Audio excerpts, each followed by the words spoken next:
Ниша таңдау сабағының бірінші сабағына қош келдіңіздер. Жалпы нишаны іздеу критерийлеріне келетін болсақ, мен сіздерге басында вебинарға қатыспас бұрын сайтта мен сіздерге уәде еткендей 25 ниша түрін сіздерге сыйлыққа берген болатынмын. Енді сол 25 нишаның ішінен немесе өздеріңізге де ұнайтын нишалардың ішінен 5-еуін таңдап алыңыз. Сол 5 нишаны таңдап алғаннан кейін, сол 5 нишаны енді біз критерий, яғни сүзгіден өткізетін боламыз. Нишаны сүзгіден өткізу үшін біз 4 критерийге бөлеміз. Бірінші ол нарық. Сіздің нишаңыз немесе таңдап отырған бизнесіңіз, услугаңыз нарықта қаншалықты сұранысқа ие.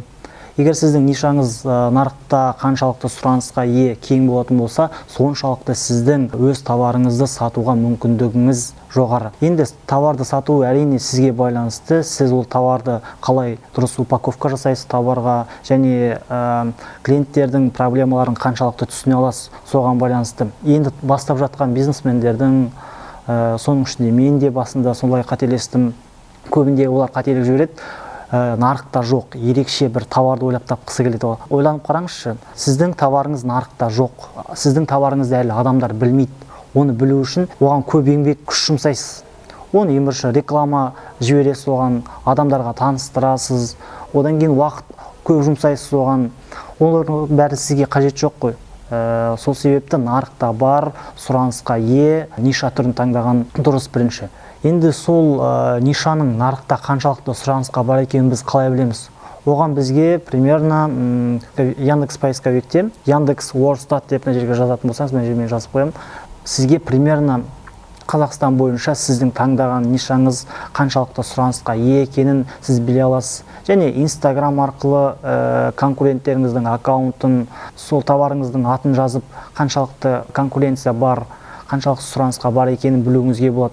Екінші, ол сіздің таңдап отырған нишаңызға сізде компетенция болу керек. Яғни сіз сол нишаны білуіңіз керек, эксперт болуыңыз керек. Мысалға қараңызшы, мен білем, әйелдер аяқ киімі нарықта сұранысқа ие. Бірақ ол әйелдер аяқ киімі туралы мен ештеңе білмеймін. Әйелдер аяқ киімінің қандай түрі бар, олардың материалдары қандай екенін мен білмеймін. Егер яғни мен оны білмеймін, значит мен оны сата да алмаймын. Ол туралы менде эксперттілік жоқ. Сол себепті сіздің таңдап отырған нишаңызда сізде болмағанда 40-50% компетенция, эксперттілік болу керек. Сол таңдап отырған нишаңыз туралы сіз примерно білуіңіз керек. Үшінші, сіздің таңдап отырған нишаңыз ол тез сатылу керек. Мысалы қараңыз, кейбір бизнес немесе услуга немесе товар түрлері болады.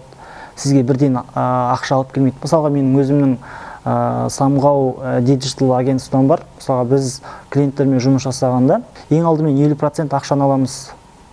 И результат көрсеткеннен кейін барып қалған 50% аламыз. Сол сияқты сізде де басқа да ниша түрлері болуы мүмкін. Ондай ниша түрлеріне ең алдымен сіз бизнесіңізді ең алғаш бастап жатқанда ондай ниша түрлерін сізге таңдап қажет жоқ.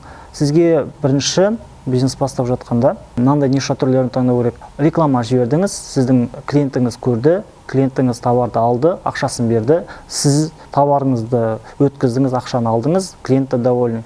Дәл сондай ниша түрін бірінші сізге таңдау керек. Енді соңғы критерий, соңғы сүзгі ол орташа чек. Жалпы товардан түсетін таза пайда орташа чек ең аз дегенде 5000 теңге құрау керек.